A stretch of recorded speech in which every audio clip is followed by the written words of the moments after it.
If most of us are ashamed of shabby clothes and shoddy furniture, let us be more ashamed of shabby characters. To cultivate certain basic character qualities is one of our greater tasks as responsible and intelligent human beings. I offer you, in Virus Address, a pattern of such character qualities. Welcome to Cultural Cartwheels.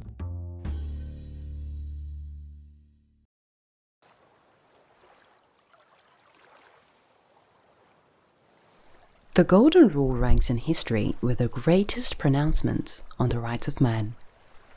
So always treat others as you would like them to treat you. I believe that to be true. The Golden Rule is practiced by societies widely separated in their development. Stevenson wrote in his A Treasury of Science in 1943, "On the basis of my years with the Stone Age Eskimos, I feel that the chief factor in their happiness was that they were living according to the Golden Rule. However, I must hasten to add, the Golden Rule needs to be applied with intelligence and common sense. Other people may not desire the same treatment as you desire. A wise person does not shove what he thinks is good down the other fellow's throat. It is not enough to understand the needs of others as you would have them understand your needs. The emphasis is on the word do. The Golden Rule is very inspiring to take the initiative in giving service. One reason why the world sometimes looks dull and uninteresting is that we're so wrapped up in our own affairs that we do not enter others' lives. You cannot give service if you shut yourself away from the world. The most rewarding services are the outcome of shared feeling. See, there is no need to wait for big opportunities. It is not the magnitude of the service that we accomplish. A businessman, a laborer, a professional, a scientist, a clerk, a minister, or anyone who is constantly seeking to find ways to do things for other people will never lack the opportunity to do so. You must remember that what is trifle to us can be precious to other people. Give what you have. To someone, it may be better than you can dare to think. The teachers of all faiths, the codes of ethics of the professions and business, lay their emphasis on everyone's duty to others, service to others, individuals, families, communities, cities, and to the nation of which we are a member, is dictated by a position and ability.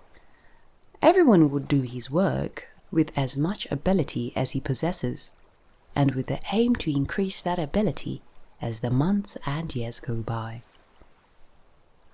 The manner of rendering the service should be pleasant and agreeable to others.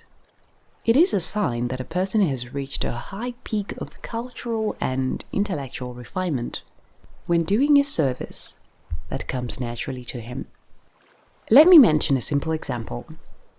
The person who speaks clearly on the phone and takes pains to answer an inquiry or request is performing a useful service. To serve is beautiful, but only if it is done with joy and a whole heart and a free mind. In his Circle of the Seasons in 1953, Edwin Way Teale remarks, "The difference between service and beauty is like the difference between telephone wires and the spider's web. Manner and method of accomplishing results are as important as the results themselves. If we want to render proper service, it becomes also necessary to become interested in people and to recognize that each human being is a distinct individual and requires recognition as such. Service is a creative expression of self. If a person does not give something of himself to others, he dries up, shrinks, petters out. On the other hand, giving of himself adds to his enjoyment of life. You develop poise, charm, and personality. In his radio broadcast following his coronation, the late King George VI said, "The highest of distinctions is the service of others. This has been called the principle of otherness, and it has been referred to as man's noblest task. The application of the Golden Rule makes demands not only upon our will, but upon our reason, our imagination, and our feelings as well. Imagination is greatly needed, and flexibility which enables you to see the situation as it looks through the eyes of others. The resulting sympathy is the purest expression of social feeling. It reproduces in our minds the feelings of others. It leads to empathy, which is intellectual identification with the vicarious experience of the feelings, thoughts, and the attitudes of another person. There are services, personal services, that money can never buy. To comfort others is one of those more gracious services we can render. Knowing sorrow so well, I learned the ways to subdue the distress.